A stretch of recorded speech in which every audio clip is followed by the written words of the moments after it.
విశాఖ నియోజకవర్గం ఎమ్మెల్యే పల్లా శ్రీనివాసరావు మహిళా దినోత్సవాన్ని పురస్కరించుకుని మహిళలకు హృదయపూర్వక శుభాకాంక్షలు తెలిపారు.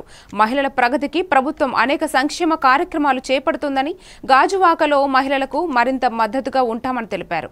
ఈ సందర్భంగా ఆయన గాజువాక అభివృద్ధికి కట్టుబడి పనిచేస్తున్నామని తెలిపారు. ఈరోజు మాతృత్వానికి, వీరత్వానికి, దాతృత్వానికి మారుపేరైనటువంటి మహిళల్ని మనం గౌరవించాల్సినటువంటి అవసరం ఉంది. వాళ్ళకి ఎప్పుడు కూడా భారతదేశంలో మరి ఆడవాళ్ళ కంటే చాలా గౌరవం ఉంది.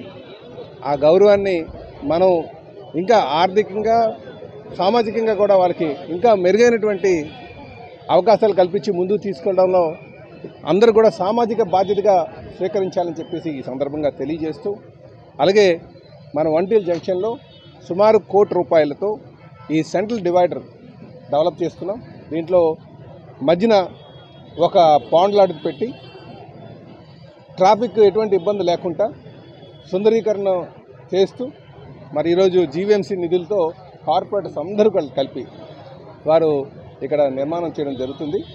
ఈ సందర్భంగా నేను కార్పొరేటర్స్కి, నాయకులకి, జీవీఎంసీ వారికి నేను మనస్ఫూర్తిగా ధన్యవాదాలు తెలియజేస్తూ, తెలుగుదేశం, జనసేన, బీజేపీ ఏదైతే ఎన్డీఏ కూటమి ఉందో ఈరోజు సంక్షేమాన్ని, మౌలిక వసతుల్ని సమపాలన ముందు తీసుకెళ్తామని చెప్పి ఈ సందర్భంగా తెలియజేస్తాను. ఇక్కడ సెంట్రల్ ఇక్కడ ఈ